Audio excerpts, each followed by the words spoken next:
10 જૂન આસપાસ ગુજરાતમાં ચોમાસાનું આગમન થશે. હવામાન નિષ્ણાંત મલાલ પટેલે આગાહી કરી છે. આજથી મહારાષ્ટ્રના અનેક ભાગોમાં ચોમાસું સક્રિય થશે.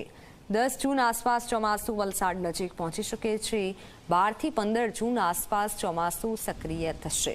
15 થી 22 જૂન દરમિયાન રાજ્યમાં ભારે વરસાદની આગાહી છે.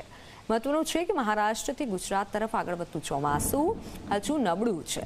હવામાન નિષ્ણાંત મલાલ પટેલે આગાહી કરી છે કે આજથી મહારાષ્ટ્રના અનેક ભાગોમાં ચોમાસું સક્રિય થશે. 10 જૂન આસપાસ ગુજરાતમાં ચોમાસાનું આગમન થશે. સાથે 15 જૂન બાદ રાજ્યના મોટા ભાગના વિસ્તારોમાં ભારેથી અતિભારે વરસાદ થઈ શકે છે.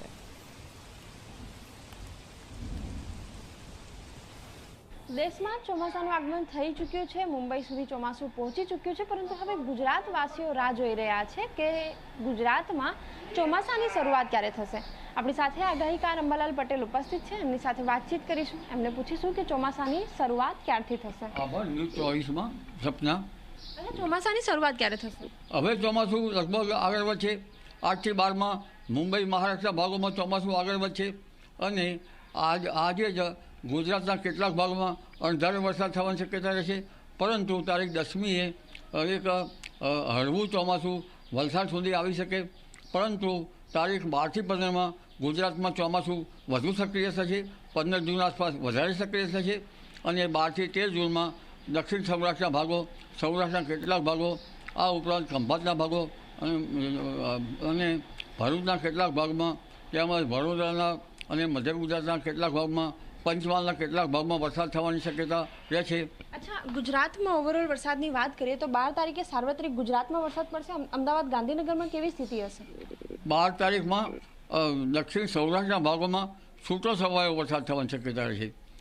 અમદાવાદ, ગાંધીનગરમાં જોવા જઈએ તો ત્યાર પછી ચોમાસું 15 થી 22 તારીખમાં વધુ સક્રિય થશે. આમાં લગભગ પંચમહાલના ભાગોમાં ભારેથી અતિભારે વરસાદ થવાની શક્યતા રહે છે. વડોદરા, આણંદ, બોડેલી, જંબુસર, ભરૂચ, સુરત અને નવસારીના ભાગોમાં ભારેથી અતિભારે વરસાદ થવાની શક્યતા રહેશે. દક્ષિણ સૌરાષ્ટ્રના ભાગોમાં ભારેથી અતિભારે વરસાદ થવાની શક્યતા રહેશે. અચ્છા, ઓવરઓલ વરસાદની વાત કરીએ તો ગુજરાતમાં વરસાદ કેવો રહી શકે? સામાન્ય કરતાં વધુ વરસાદ રહેવાની શક્યતા છે ખરી? 15 થી 22 કેટલાક ભાગમાં ભારેથી અતિભારે વરસાદ થવાની શક્યતા છે. કોઈ ભાગમાં 5 થી 6 ઇંચ વરસાદ ત્રાટકી શકે. અને ઉત્તર ગુજરાતના ભાગોમાં પણ પાટણ, મહેસાણા, કલોલ, કડી વગેરે ભાગોમાં વરસાદ થવાની શક્યતા રહે છે. આ ઉપરાંત પાલનપુર, બનાસકાંઠાના ભાગો, અરવલ્લી, સાબરકાંઠાના પ્રાંતિજ, હિંમતનગર વગેરે ભાગોમાં વરસાદ થવાની શક્યતા રહે છે. એટલે લગભગ ગુજરાતના ઘણા ભાગોમાં ચોમાસું આવરી રહેશે. ઉત્તર સૌરાષ્ટ્રના ભાગોમાં વરસાદ થવાની શક્યતા રહેશે. સુરેન્દ્રનગર, ધાંગધ્રા, હળવદ અને રાજકોટના ભાગમાં વરસાદ થવાની શક્યતા રહેશે. જામનગર, કચ્છના ભાગોમાં વરસાદ થવાની શક્યતા રહેશે. એટલે લગભગ ગરમી વચ્ચે, હમણાં તો ગરમી છે પણ ધીરે ધીરે ગરમી ઘટશે અને ચોમાસાની રીમઝીમ લગભગ મુંબઈ મહારાષ્ટ્રના ભાગોમાં આજથી શરૂ થશે. અટકેલું ચોમાસું હવે ધીરે ધીરે આગળ વધશે અને ભારેથી અતિભારે વરસાદ ગુજરાતના કેટલાક ભાગોમાં થતાં લગભગ ડેરેજ સિસ્ટમ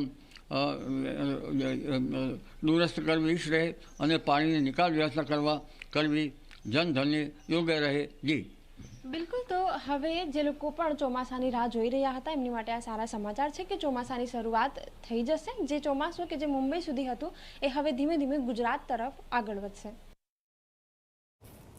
અમદાવાદમાં જગન્નાથજીની રથયાત્રા માટે અખાડા